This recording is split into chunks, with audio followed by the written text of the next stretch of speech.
So I am presenting Pete with an offering of tobacco for what he's going to share with us and with our class. So Pete, thank you very much for sharing today. I appreciate it. Yep. Hi. So we'll get right into the questions here. The first question we have is, what is the basis of the current jurisdiction? So is it self-government, a modern tree, or provincial authority, something like that? So, in Onion Lake, I guess it is the Onion Lake Cree Nation who governs the nation, as well as the other and other departments that fall into Onion Lake First Nation, just like social services, education, housing, any of the other services that they provide to our people.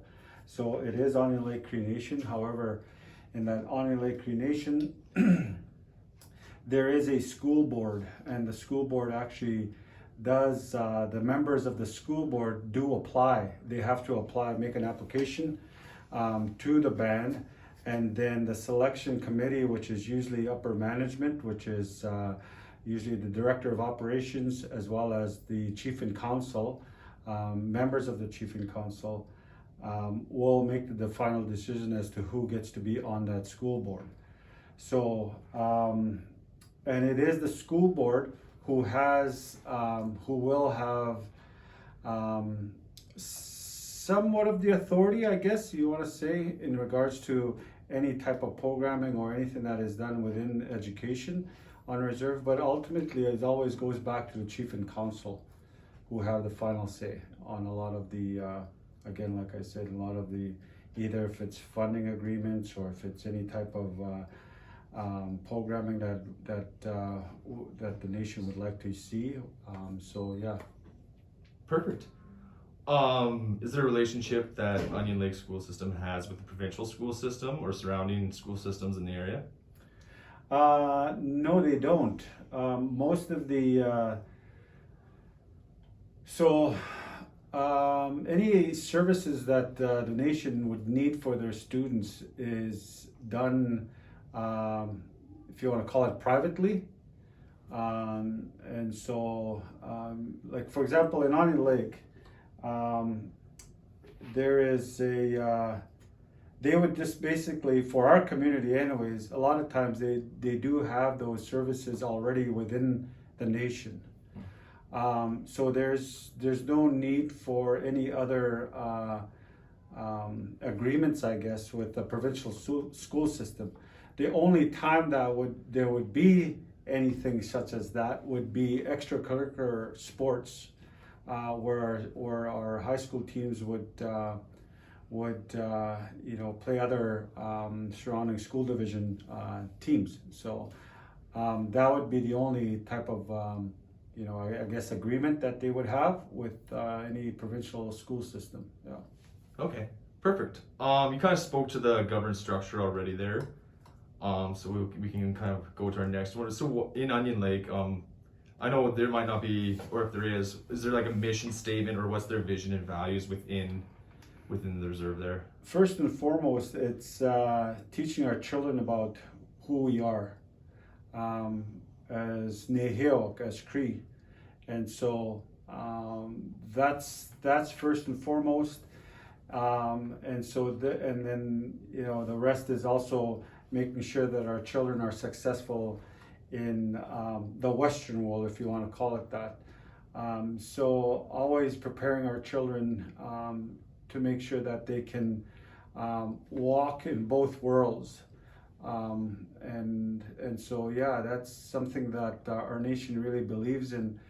And that was evident when they created the Cree Immersion program in Onion Lake. So we were the first ones to actually have the Cree Immersion program in Onion Lake, which is actually that comes from our own source funding in the reserve. So that's not federally funded. And so, and I'm not sure if I mentioned that in the other question, but a lot of our, we are, because we are First Nations, we are a federal responsibility. And so a lot of the funding is through the federal government.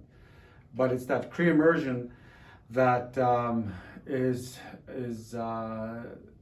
through our own source funding within the nation. So, and when I mention own source funding, that's mostly a lot of that is through the businesses and also with our own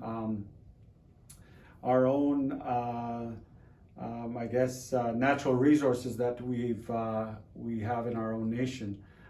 So yeah, that is the when they created that school, and then from there, a lot of the same ideas and mission and values and I guess if you want to call it the strategic plan of the entire division fall in that. So when they created that Cree immersion, that was why they wanted to create that, was to make sure that children knew their language and knew who they were as Cree children. And then it falls into all of the other schools that we have in our nation now. So there are now going to be 5 schools in the nation. So we have the Cree immersion, and then we have the elementary, the primary school, and then we have it's pretty much like a 3 to grade 3, I believe, or grade 4 to 7, and then we have the high school 8 to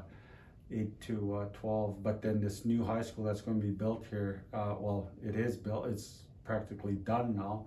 It'll open up this fall, and that is the new high school from grades 10 to 12. Yep. Oh, perfect. Kind of talking back to when we said there are only crossover provincial school systems with extra current stuff. I know you've talked about the struggle sometimes with how getting programs where you have the teachers coming, and you said you're federally funded before, and that's yearly, right? Yep. And then so getting programs established is sometimes a difficult thing. Is there any sort of suggestion, or like, do you have any ideas about how that can be addressed or fixed? Like, I know that's a pretty big question to ask, but that's a good question. And for many years, I guess my nation, we were very fortunate to have, as I mentioned, our own natural resources that we've profited from, and so, and plus all the businesses that that are owned by the nation. We were in that I guess situation where we didn't have to worry about that. We were always we knew the funding was there to hire the best teachers that we possibly could have for our students. Having said that, I know there are nations who struggle in regards to the federal dollars that come into their nations, and always making sure that that first of all, it is cheaper to hire it would be cheaper, less expensive to hire a new teacher. And so therefore sometimes it's to attract some of those seasoned teachers, and if you're following the provincial pay grid, that gets to be challenging for some nations based on the federal dollars that come to their nation. Do teachers on reserves follow the same pay grid as the They ones do. in public schools and stuff like that? They say they do. Yeah. And so, but then again, that depends. That depends on each nation. Okay. Yeah. Well, perfect. Well, that's pretty interesting, actually. Then, what was the one last thing I was going to ask you there before we? Oh yeah. Would you? Is there any interaction? So you said not terribly much between provincial schools and First Nation schools, but is there between First Nation schools and other First Nation schools? Yeah, it used to be. There used to be. That used to happen way back when I was even in school. Yeah. Like so, when I was in school, we used to always participate with.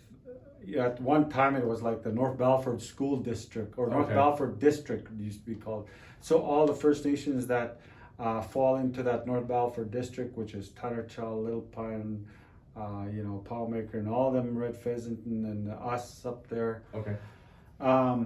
So it used to be, but now a lot of the, and again, that's only in regards to the extra cur.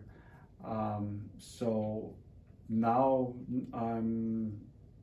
most of them are, like I say, are joining a lot of the different opportunities that the school divisions offer. Like for Oh. example, that would be a Northwest School Division. Yeah. Yeah.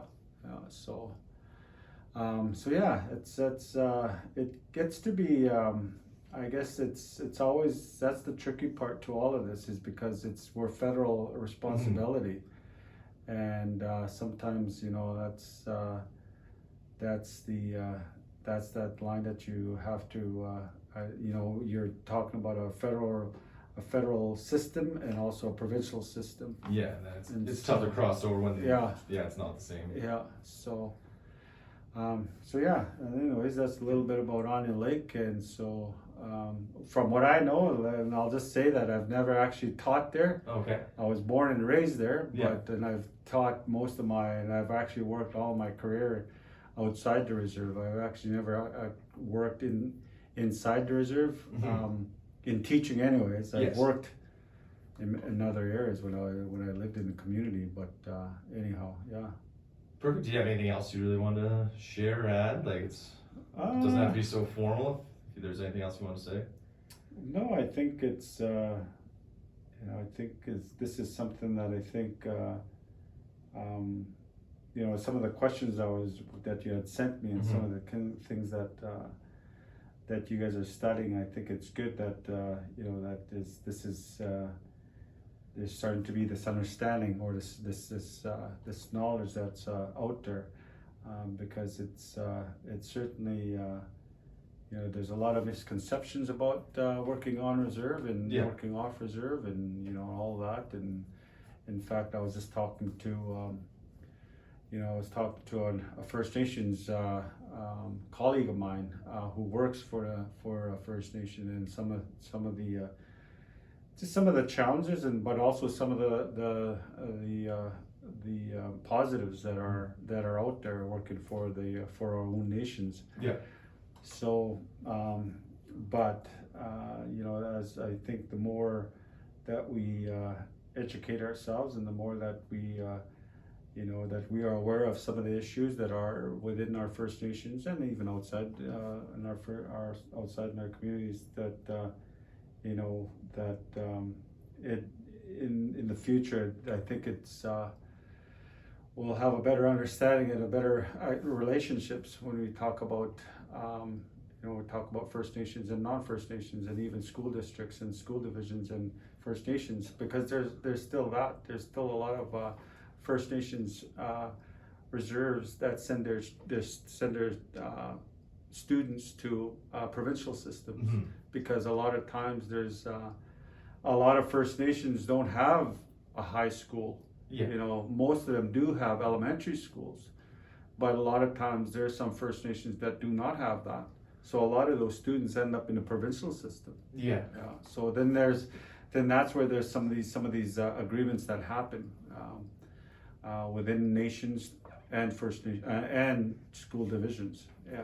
And I was doing a reading for this class too about how that sort of same idea, where some First Nations don't have the resource to offer, and especially around special education, where there's Yes. students who need Yeah. special like intensive interventions or things like that the reserve doesn't necessarily have the correct funding resources Yeah. for teachers to give that, and then they see students leaving reserves just in order to get those needed programs they have. Right. So that's one area for sure that a lot of our families do. But it's really difficult, because then you're talking about families relocating to an urban center, and it's tough, and like I've lived in Saskatoon for the last 20 some years now, and it's still tough for me to live here. My home will always be on the lake, and even though I've lived out here, my children grew up here, they too understand and know how they're our own community. They still see that as their home, even though they've never lived there. Yeah. They still see that as home. And so for somebody to move from there, like you say, to get the services that their child needs, it's you know, it's you know, I commend those parents because it's difficult. It's not easy because you're leaving that whole entire family structure, that comfort of your extended family, all of that, and you're coming to a city where basically it's you're on your own, Yeah. you know, and sometimes that whole community feeling is not there. Yeah, so it's yeah, that's tough. Yeah, it's almost like you're giving up your community for your child, which is Yeah. like you said, that's Yeah, and so that's why some of these communities, you know, they really want to fight for services like that to be available on reserve. Do you know, like this, like you might not know, but for Onion Lake with the new school coming up, do they have plans for that? Is there more services being added with the new school, or is I'm it not kind exactly sure. of not too sure? I'm not sure, but I know they do. Like I said, offer services like Yeah, that. yeah. And so I'm not sure exactly how that's all going to look like. Yeah. Okay, that's just Yeah. curious.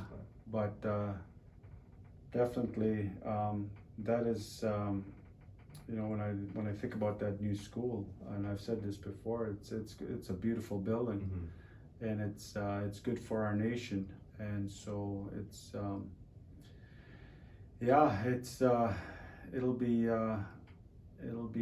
good for the community. It'll be good for the students to have that, you know, to have all of what they've built there. And like I said, it's not just a building with classrooms. It's a building with all of the amenities that you know, an urban center will has to offer. You know, like I said, the whole sports and the arts and the culture piece, they're all built into that school, and it's going to be excellent for our students and our nation. Yeah. Do you remember what was the student population for? I'm not exactly Or- sure. or I think they roughly? about want to say around 5, between Okay. 3 to 5, somewhere in there. Yeah, and it can Yeah. vary. depending. But the reason why they built it is because there's a huge number coming up that are around that. Right now, there'd be around 13, 14-year-old. Oh, okay, that. Yeah, there's Yeah. a population there that's huge. Yeah. Okay. Well, perfect. Yeah, if you have nothing else you want to share, I just really want to say thank you for taking the time to share with me. Like, I always appreciate that, but also for sharing with my class and classmates and our instructor there. So again, Yep. we really appreciate you taking the time on your schedule, and it's always a pleasure getting to talk All to right. you. Yeah, not a problem. Hi. Thanks, Pete.